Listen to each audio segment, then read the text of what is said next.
تو ایک سوال یہ ہے علوم القرآن کے ضمن میں کہ آیا قرآن میں مجاز ہے یا نہیں، یہ کیا ہے لوگوں نے سوال.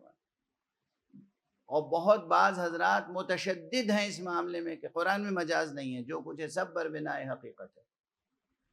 یہ سمجھتے ہیں نا کہ مجاز و حقیقت کیا ہے. بھائی ہمارے بہت سے بچے نہیں سمجھتے ہوں گے تو اجازت دیں کہ میں واضح کر دوں. وہی مشہور مثال دے دیتا ہوں جو کتابوں میں ہے اور جو آپ حضرات سنتے رہے. شیر، حیوان درندہ، شیر، اسد، اگر ہم کہیں جنگل میں ہوں، شکار پہ گئے ہوں اور ہم کہیں کہ میاں سنبھلنا وہ شیر آ رہا ہے، تو یہ جملہ کیا سمجھا جائے گا؟ بربنائے حقیقت. یعنی جس حیوان کے لیے، جس حقیقت کے لیے لفظ شیر یا اسد وضع ہوا ہے وہ لفظ اسی معنی میں استعمال ہوا. ٹھیک ہے نا؟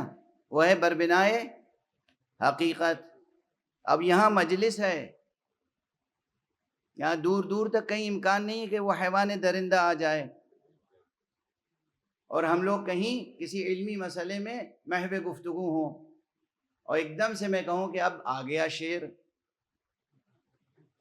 اب دیکھیں کون ٹھہرتا ہے. یعنی اب بحث مباحثے میں کون ٹھہرتا ہے، یعنی یہ شخص جو ہے علمی اعتبار سے سب پر بھاری ہوگا. تو یہ لفظ تو شیر ہی استعمال ہوا مگر حیوان درندہ کے معنی میں استعمال نہیں ہوا، تو یہ ہے مجاز. سمجھ گئے آپ؟ یہ بالکل مبادیات، ابتدائی چیزیں. وہ جب شیر کو حیوان درندہ کے معنی میں استعمال کیا جائے تو وہ ہے حقیقت، اور اگر کسی انسان کے لیے استعمال ہو بمعنی بہادری تو وہ ہے مجاز. واضح ہوئی بات؟ یہ جو روزانہ سورج نکلتا ہے اور ڈوبتا ہے، اسے ہم کہیں سورج نکل آیا، وہ حقیقت ہے. اور ہم لوگ رات کے وقت بیٹھے ہوں اور کوئی ہمارا چہیتا آ جائے، حسین جمال، حسن و جمال میں کامل، اور ان کے ہمارا سورج نکل آیا، تو یہ کیا ہے؟